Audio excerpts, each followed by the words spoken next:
C'est de nous que dépend le futur. Si l'un d'entre nous, quelque part, Bloco, Podemos, France Insoumise, nos camarades ailleurs, rompent la chaîne, le premier qui y arrive fera basculer tous les autres.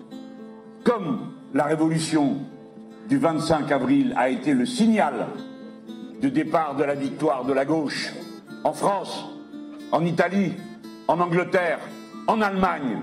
Telle a été la portée immense de votre victoire. Vive notre prochaine victoire.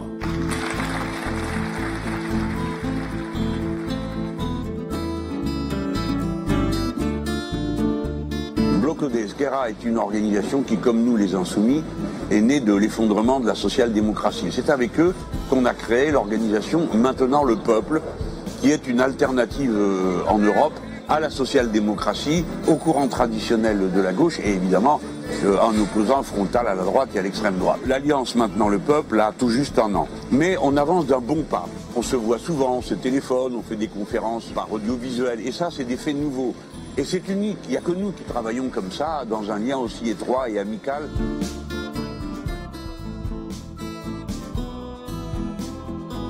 Nós tivemos debate muito grande sobre como é que a esquerda, como é que as forças progressistas na Europa se podiam articular e precisávamos articular forças que fossem progressistas no seu combate contra o capitalismo financeiro, que fossem no seu combate contra os paraísos fiscais, mas também no seu combate contra a sociedade patriarcal e também no seu combate pelo ambiente, no seu combate contra as alterações climáticas, porque não há planeta B.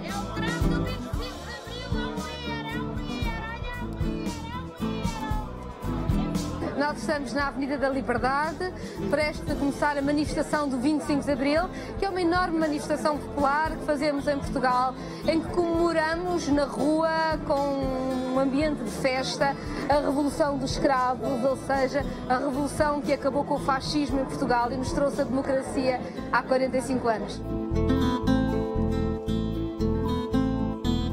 L'histoire est notre porte d'entrée sur le présent.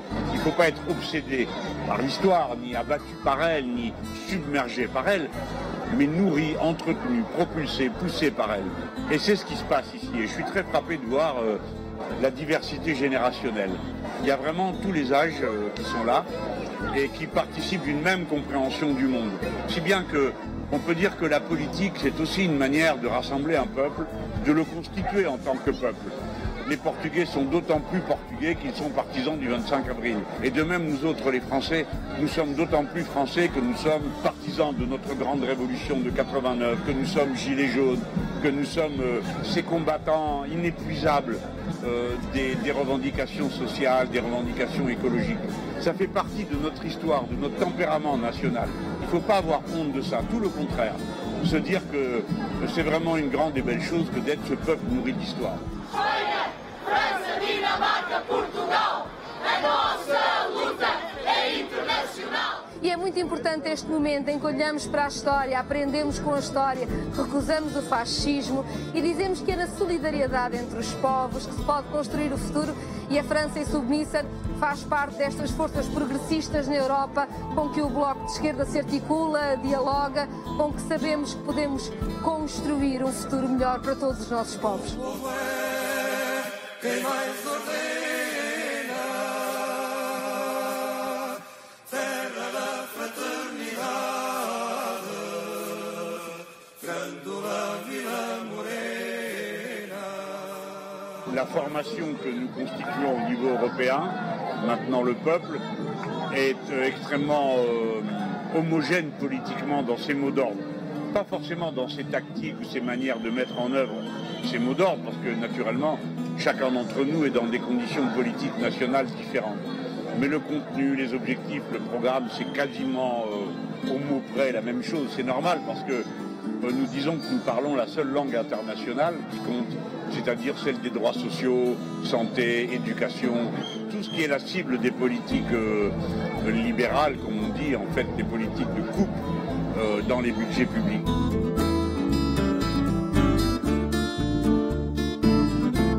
Au Portugal, c'est le peuple qui a donné la leçon essentielle. Il est inutile d'espérer que les puissants vous accorde quoi que ce soit, fût-ce la liberté, si vous ne la leur arrachez pas. Viva nuestra próxima victoria! Viva!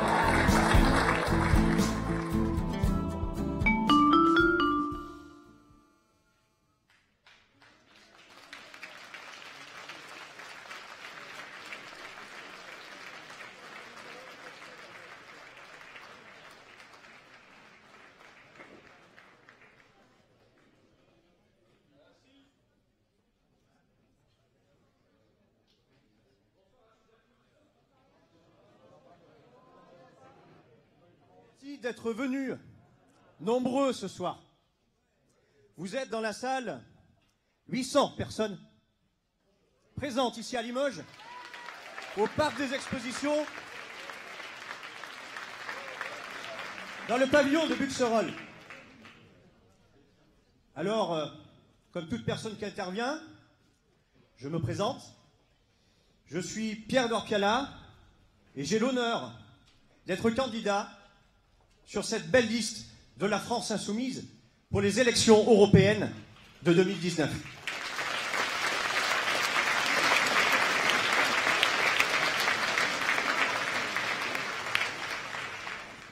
Un grand merci à l'ensemble des organisateurs, des organisatrices, des militants et des militantes, aussi bien nationales que locales. Militants, militantes, organisateurs, organisatrices qui ont permis de réaliser ce meeting ce soir à Limoges, 17 jours avant le scrutin des élections européennes, scrutin essentiel pour notre mouvement et pour l'avenir du pays. Ces élections européennes ne sont pas des élections de second ordre. Non, non, bien au contraire. Elles sont un enjeu essentiel pour lutter contre cette Europe de l'austérité, cette Europe de la finance, cette Europe des lobbies, mais aussi des inégalités sociales. Nous, à la France insoumise, nous ne voulons plus d'une Europe qui s'acharne à enrichir les plus riches, mais aussi à appauvrir les plus pauvres. Non. L'Europe telle que nous la souhaitons, doit être au service du peuple. Or, les traités qui la régissent provoquent l'effet inverse, obligent le peuple à se soumettre à ces règles absurdes. On privatise par-ci, on délocalise par-là, et si le peuple a l'outrecuidance de descendre dans la rue pour dire stop, eh bien, les amis, on le traite comme le pire des malfrats. Parce qu'il faut lui dire, il faut lui faire peur au peuple. Oui. Pour tenter de le faire taire et ainsi légitimer les actions scélérates. Comme les privatisations ou les délocalisations au profit, bien entendu, des plus riches. Le gouvernement affirme qu'il n'y a plus d'argent pour payer les hôpitaux, les écoles et autres services publics. Service public indispensable au bon fonctionnement d'un pays, au bien-être du peuple. Alors les amis, dans ce cas, pourquoi privatiser par exemple des entreprises qui rapportent de l'argent à l'État? Pourquoi? Des entreprises, comme c'est le cas avec les aéroports de Paris, encore la Française des Jeux, mais aussi les concessions des barrages hydroélectriques. Et oui, qui sont ces gens pour afficher une telle morgue, un tel mépris? Ici, en Limousin, plus largement dans la Nouvelle-Aquitaine, nous sommes très impactés par la casse des services publics. À l'hôpital de Guéret, par exemple. Et oui, les amis, après avoir fermé 24 lits en 2017, 53 pourraient désormais fermer d'ici 3 ans. affectant ainsi les services de médecine, de cardiologie, de chirurgie, de soins intensifs, mais aussi l'hôpital de jour. Un autre exemple, plus local, ici en Haute-Vienne, les personnels de l'hôpital de Saint-Junien, avec le soutien de la population de la ville, ont dû lutter des mois pour que les services d'oncologie transférés au CHRU à Limoges reviennent à Saint-Junien. Mais jusqu'à quand? Jusqu'à quand? Quant au bureau de poste à Limoges, sur les 13 actuellement en exercice, il n'en resterait que 5 ouverts à l'horizon de 2020. Notre région, notre si belle région, doit également faire face à la mise en danger d'entreprises qui permettent pourtant de faire vivre des familles dans des villes de 100 à 5000 habitants. Et oui, la ruralité, très important dans ce scrutin européen également. On peut citer l'entreprise GMS, située à la Souterraine, qui employait près de 300 salariés et qui s'est vu dépouiller de 150 salariés, dont aujourd'hui 80 sont toujours sans emploi et qui, après avoir perdu leur outil de travail, sont dans la peine et n'arrivent plus à en trouver d'autres. Alors, nous dira-t-on, quel est le rapport entre l'Europe et les problèmes locaux? Eh bien, le rapport, il est simple. Il est simple. Les privatisations et les disparitions de nos services publics sont les conséquences de la politique d'Emmanuel Macron, qui applique, en bons petits soldats zélés, les directives corrompues de l'actuelle Union européenne. Et ça, vous le savez comme moi. La Commission européenne lui dit de poursuivre la baisse du coût de travail, mais qu'est-ce qu'il fait, M. Macron? Il le fait en poursuivant l'œuvre de son prédécesseur et en initiant 10 jours après le scrutin des législatives en 2017 la réforme du Code du travail en Conseil des ministres pour enclencher le pas sur le gouvernement Valls précédemment sous le mandat de François Hollande et du Parti socialiste. La Commission européenne lui dit de poursuivre les réformes d'enseignement et de formation professionnelle. Eh oui, ben il le fait. Il le fait. Désormais, outre les disparitions de postes d'enseignants, les élèves des lycées professionnels, dont on ne parle pas suffisamment, perdront entre 15 et 20% des heures dédiées au programme en enseignement général et professionnel. Et ceci au profit de nouveaux dispositifs obscurs, non discutés avec les enseignants. Ces dispositifs qui doivent être mis en place dans l'urgence et l'improvisation la plus totale. Et oui, bien sûr, l'État fera des économies, puisqu'à terme, il délèguera vraisemblablement la gestion de l'enseignement professionnel aux collectivités territoriales et aux entreprises, privilégiant la voie de l'apprentissage, comme cela est préconisé dans la loi Avenir professionnel. Ainsi, ces élèves n'auront donc plus la possibilité d'apprendre à devenir des citoyens aptes à exercer un esprit critique. Ils seront utilisés comme des variables d'ajustement de la loi du marché, le modèle anglo-saxon. Eh oui, les États-Unis d'Amérique. Voilà où nous allons. Et ce n'est pas notre idéal que nous défendons. Nous défendons un autre projet de société. Les amis, enfin, avant de terminer mon intervention, je tiens à dénoncer les injonctions aberrantes. Parce qu'ici, nous avons des paysans, nous avons des agriculteurs. Donc il faut en parler. Les injonctions aberrantes sur l'agriculture, stipulées dans les traités européens, qui nuisent à l'instauration d'une agriculture saine, biologique et de proximité. Les amis, on revient toujours au même constat, toujours. Il faut le répéter, le répéter. Il faut que nos idées, il faut que le message qu'on transporte rentre dans les crânes. Parce que nous devons gagner les élections. Gagner les élections pour défendre le peuple avec de vraies convictions, sans langue de bois. Cette Europe, telle qu'elle est aujourd'hui, favorise la rentabilité au détriment du bien-être. C'est pourquoi, les amis, nous n'avons plus le choix.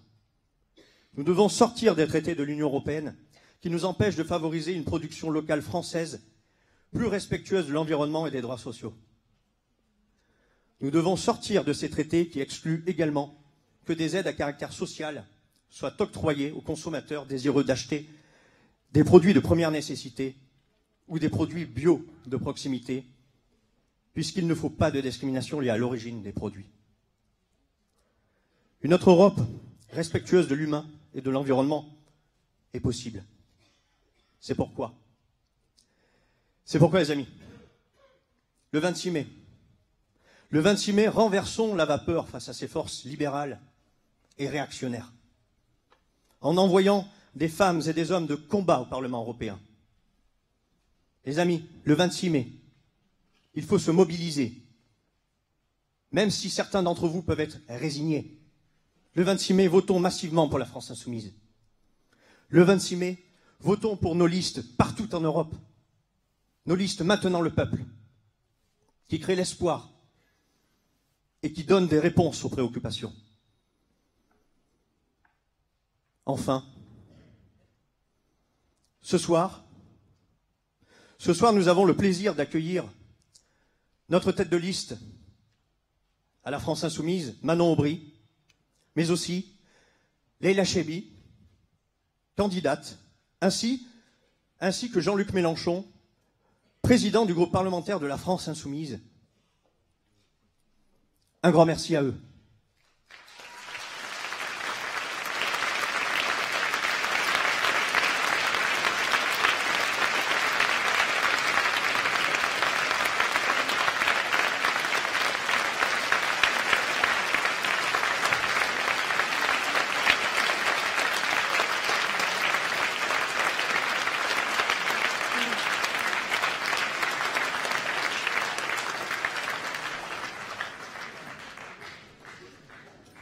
Bonsoir Limoges, bonsoir tout le monde. Je suis assez impressionnée, pour tout vous dire, d'intervenir dans ce meeting. Je fais pas mal de réunions publiques, comme tous les candidats de la liste, mais c'est la première fois que je fais l'ouverture d'un meeting avec Jean-Luc plus Manon. Et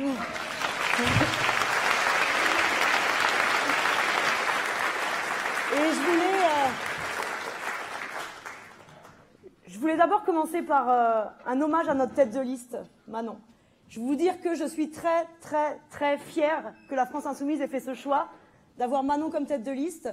Alors vous voyez déjà, il n'y a rien qu'à voir ses interventions médias, mais quand vous voyez au quotidien la façon dont elle pilote cette campagne, sérieusement, chapeau, elle est épuisée, mais vraiment, je pense qu'on peut commencer d'abord par applaudir notre super tête de liste.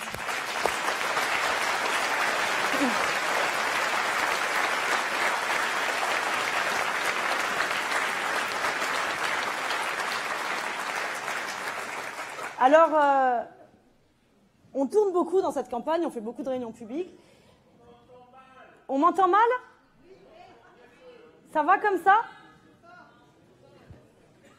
C'est bon? Allô, allô, c'est bon là, ça marche? Donc je disais hier, j'étais en déplacement dans le cadre de la campagne en Espagne, à Madrid. Hier, nos partenaires de Podemos, en Espagne, lancer leur... apparemment, on m'entend là, c'est bon alors. Nos partenaires de Podemos, hier, ils officialisaient leur liste pour les élections européennes. Vous savez que là-bas, ils ont eu des élections il n'y a pas longtemps. Ils ont en même temps les municipales, là, le 26 mai. Ils sont tout le temps en élection. Mais bon, donc c'est hier seulement qu'ils officialisaient leur liste. Et moi, pendant les 2 jours de déplacement professionnel en Espagne, donc avec les copains de Podemos, on a rencontré des syndicalistes de multinationales, des multinationales qu'on a en France aussi et qu'ils ont à Madrid aussi. On a rencontré des syndicalistes d'Amazon, des travailleurs d'Amazon. On a rencontré des travailleurs de la restauration rapide, des travailleurs de Burger King. On a rencontré des livreurs à vélo qui s'opposaient au système Deliveroo et qui ont inventé une alternative à ce système Deliveroo. On a rencontré des taxis qui se battent contre Uber et qui veulent organiser un lobby de taxis à l'échelle européenne. Et tout ça pour vous dire que on a souvent tendance à l'oublier, mais ce qu'on construit avec la France Insoumise, on le fait dans le cadre d'un mouvement plus large qui dépasse nos frontières et qui a lieu dans le cadre à l'échelle européenne. Ce mouvement, maintenant le peuple, c'est plus qu'une alliance électorale. Et ce midi, j'allumais la télé, et puis j'entends Macron, alors là, apparemment, qui a trouvé une nouvelle formule. Macron expliquait qu'il y avait d'un côté ceux qui voulaient construire l'Europe, c'est-à-dire lui, et puis ceux qui voulaient détruire l'Europe, c'est-à-dire nous. Et le fait de revenir de Madrid et d'entendre ça, mais je me suis dit, mais il est tellement à côté de la plaque. Il ne comprend pas que justement, nous, on construit largement, on construit à l'échelle européenne ce que eux, partout, dans chacun de nos pays, sont en train de détruire. Les droits sociaux qui détruisent. Et donc, je vous disais que j'étais à Madrid et j'en ai profité pour passer à McDonald's. Alors vous allez vous dire, bon, c'est, je sais pas, quand on va à Madrid, on y va plutôt pour, je sais pas, pour manger un sandwich au calamar, des churros au chocolat, des pinchos des tortillas, enfin voilà, mais aller à Madrid pour bouffer à McDo, c'est bizarre comme idée, quoi. Et en plus, pour tout vous dire, quand on est arrivé à Madrid, on avait encore les valises, et je sors du métro, il y avait un McDo en face de moi. On s'est pris en photo devant le McDo, alors il y avait les Espagnols qui nous regardaient super bizarrement, qui disaient mais c'est quoi, ces Français là, ces touristes qui se prennent en photo devant le McDo, alors juste à côté il y a le parc du Retiro, il y a des monuments sympas, c'est hyper bizarre. Et j'imagine que vous aussi, ça vous est souvent arrivé quand vous êtes en voyage, ou parmi vos amis quand vous êtes en voyage, enfin d'être super assez stupéfait, étonné, voire des fois agacé, quand il y a des gens qui vous disent viens, on va bouffer à McDo, quoi. Parce que, bon, les McDo, il y en a partout en France, ça a partout le même goût, hein, donc quelle idée, si on va à l'étranger, d'aller manger à McDo. En fait, si je vous parle de McDo, c'est parce que j'ai lancé une commission d'enquête citoyenne sur McDonald's. Une commission d'enquête citoyenne durant laquelle je vais à la rencontre des salariés de McDo partout en France, aux quatre coins de la France. Et puis pour le coup, hier, à Madrid également. Et puis, je vais discuter avec eux de leurs conditions de travail. On va discuter également avec les consommateurs. Il faut savoir que McDonald's, la France, c'est son deuxième marché. La multinationale a pour deuxième marché la France après les États-Unis. Il y a 5 milliards d'euros de chiffre d'affaires annuel, juste pour la France, hein. Il y a 1400 restaurants McDonald's et 70 000 salariés. Et quand on va discuter avec les salariés de McDo, en fait, à chaque fois, dans chacun des restaurants McDonald's, ils vous racontent la même chose. Ils vous racontent qu'ils sont payés au SMIC à temps partiel, donc pour la plupart qui gagnent moins de 800 €. Ils vous racontent à chaque fois qu'il y a un sous-effectif qui est constant, entretenu, donc avec beaucoup de pression. Ils vous racontent que quand ils bossent après 22 h le soir ou quand ils travaillent le dimanche, ils ne sont pas payés plus. Ils vous racontent que c'est toujours la même pression qui est subie.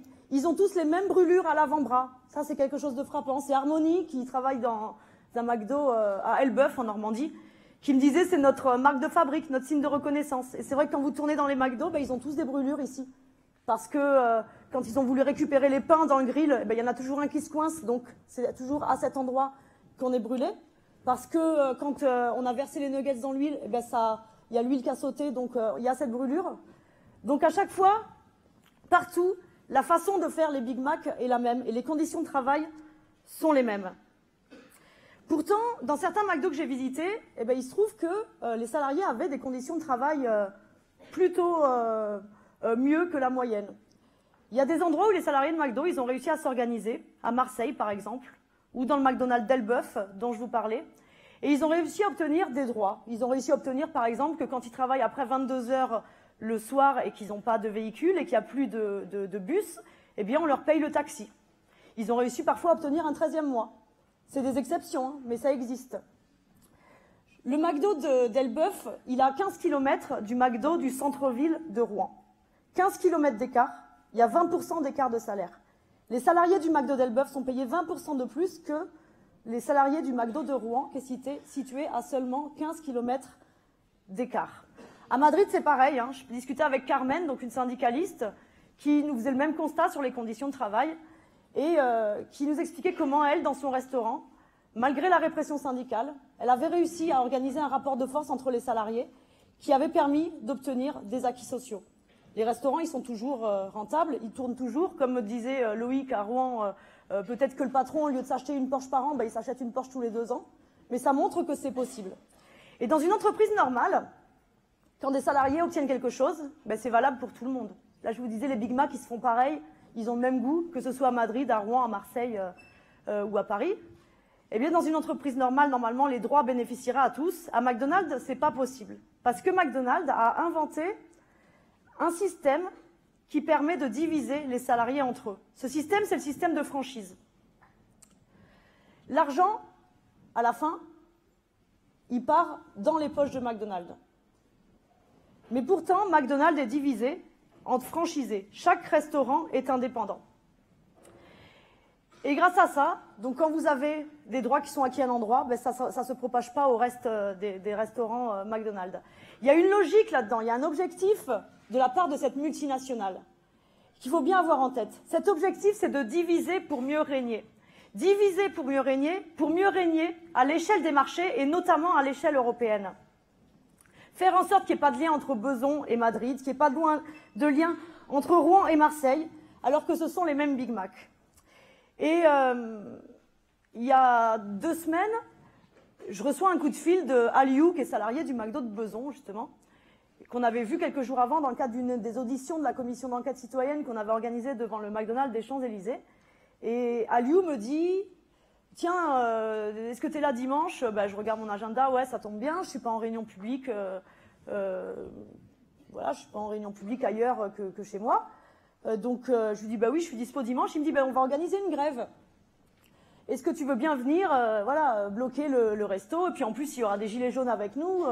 Bah oui, ok, d'accord, pas de souci.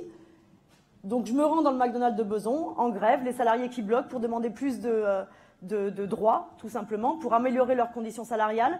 Les gilets jaunes qui sont là aussi en disant McDo paye tes impôts.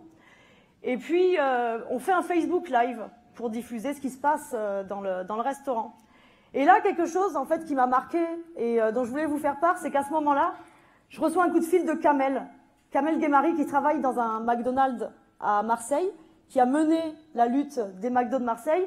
Kamel m'appelle alors qu'on est en train de faire le Facebook Live, donc on est en plein dans le blocage du McDo, et me dit ah mais c'est super ce qui se passe, et puis d'ailleurs va falloir qu'on organise quelque chose de façon coordonnée avec les gens du McDo de Besançon. Et là, j'en arrive à ce qui nous intéresse ce soir, c'est-à-dire à une des choses qui fait que ça va être utile d'avoir des eurodéputés France Insoumise au Parlement européen. C'est parce que je pense qu'un des rôles qu'on a à jouer, on en a plein, mais il y en a un sur lequel je voulais insister ce soir, c'est celui de tisseur de colère.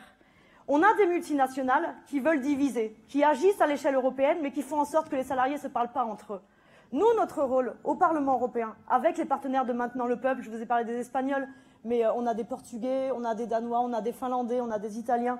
Avec ces partenaires-là, ce qu'on peut faire, c'est justement créer du lien, créer des connexions entre les luttes, entre les revendications, entre les colères de ces travailleurs des multinationales, pour mieux porter leur voix dans le cadre du Parlement européen, au sein des institutions, et affronter leurs adversaires sur le terrain sur lequel ils agissent, sur le terrain qui leur permet de s'affranchir des droits sociaux, qui leur permet à chaque fois de s'affranchir des lois nationales. C'est valable pour McDo, mais je pense qu'on pourra être des tisseurs de colère pour l'ensemble des travailleurs de Deliveroo, les travailleurs d'Uber, les travailleurs de Carrefour et de l'ensemble de ces multinationales qui sont installées partout en Europe.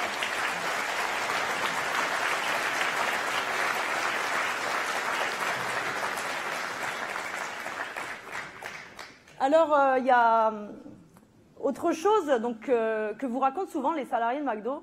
Et puis pour reprendre la formule de Gilles du McDo de Gare de l'Est à Paris, c'est à partir de 18h, donc à partir de 18h, vous avez fait les 3/4 de votre journée à peu près à McDo, dit à partir de 18h, on travaille pour les paradis fiscaux. Parce qu'à partir de 18 h, tout l'argent qui rentre dans les caisses des McDo part dans les paradis fiscaux. Ça aussi, c'est possible. Donc, dans le cadre du système de franchise dont je vous ai parlé, si vous voulez, chaque restaurant McDonald's envoie 25% de son chiffre d'affaires dans un paradis fiscal qui est basé en Europe. Au Luxembourg, jusqu'à il y a 2 ans, maintenant, ils ont déménagé pour brouiller les pistes. Il y a 5% en fait qui correspond au droit d'utiliser le M, l'enseigne, on appelle ça les frais de royalties. Et puis il y a 20% de redevances services et puis de loyers, parce que les murs par contre appartiennent à McDonald's. Enfin bon voilà, je ne vais pas rentrer dans les trucs trop techniques, mais vous avez 25% du chiffre d'affaires, 25% de toutes les frites et tous les Big Mac qui sont vendus, qui part direct dans les paradis fiscaux. Et en fait l'astuce derrière, c'est que ça vous permet de déclarer des bénéfices quasiment à 0 €. Parce que quand on déclare les bénéfices, avant ça, on a fait fuiter le chiffre d'affaires à l'étranger, donc vous n'avez pas de bénéfices. Ça a 2 conséquences. D'abord, c'est un manque à gagner pour les salariés, parce que du coup, ils n'ont pas droit à la prime de participation. C'est un manque à gagner, surtout pour vous, moi, pour l'ensemble des citoyens. Parce que le fait de déclarer un bénéfice quasiment à 0 fait que McDonald's ne paye pas d'impôts.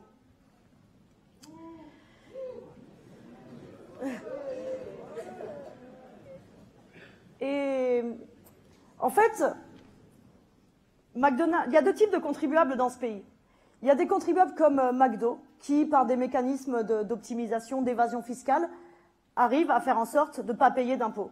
Et puis vous avez à côté de ça la sandwicherie du quartier qui va jouer le jeu, qui va payer ses impôts, qui va payer à peu près 25% d'impôts.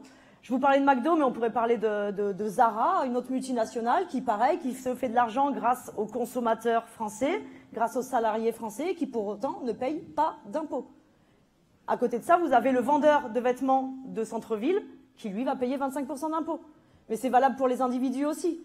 Il y a les gens comme vous et moi qui payons nos impôts, puis il y en a d'autres qui gagnent énormément d'argent, qui vont pouvoir se payer les meilleurs avocats fiscalistes, pas déclarer leurs revenus en France et ne pas payer d'impôts.